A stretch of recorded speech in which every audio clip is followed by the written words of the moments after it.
Poliisi mu disitulikiti y'e Kikuube bw'eti bwegumbuludde abantu abeesenza ku ttaka lya gavumenti eriweza square miles 7 ebakubyemu omukka ogubalagala.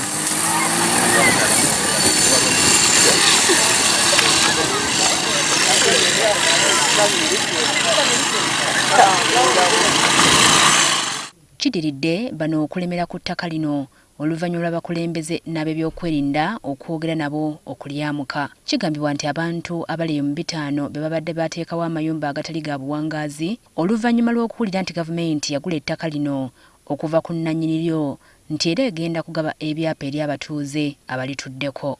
Embeera eno yawalirizza kaminsona w'aba RDC w'e Kikuube n'ab'ebyokwerinda okusinkana abantu bano akawungeezi k'eggulo era ne babalagira okwamuka ettaka lino mu mirembe ate mu bwangu ddala. Konka by'okuyinza okuteeka ettaka ly'abandi n'amaanyi ekyo tusobola okukiikiriza.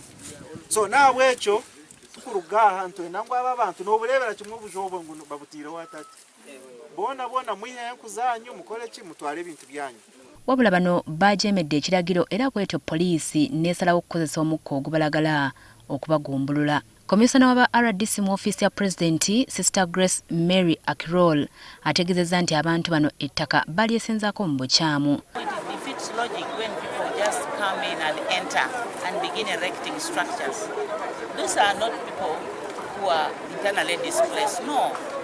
And this is not an eviction because this is also like land grabbers. You come from anywhere and you just enter in.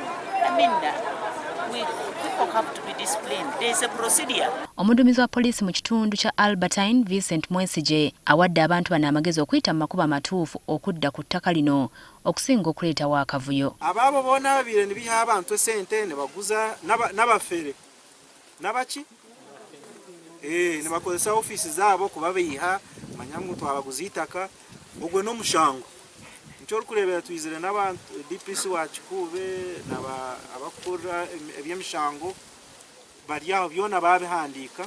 Tukitegedde nti waliwo abantu abalina okuweebwa ebyapa nti era baawandiikibwa nga kino minisitule y'eby'ettaka yegenda okukiteeka mu nkola. Kyokka era tukitegeddeko nti ssentebe w'ekyalo yabadde atunda ettaka lino ku nsimbi ez'enseko obuseko. The Minister of Land is about to come with clear guidelines on how these people that are supposed to benefit from this land are going to get the land.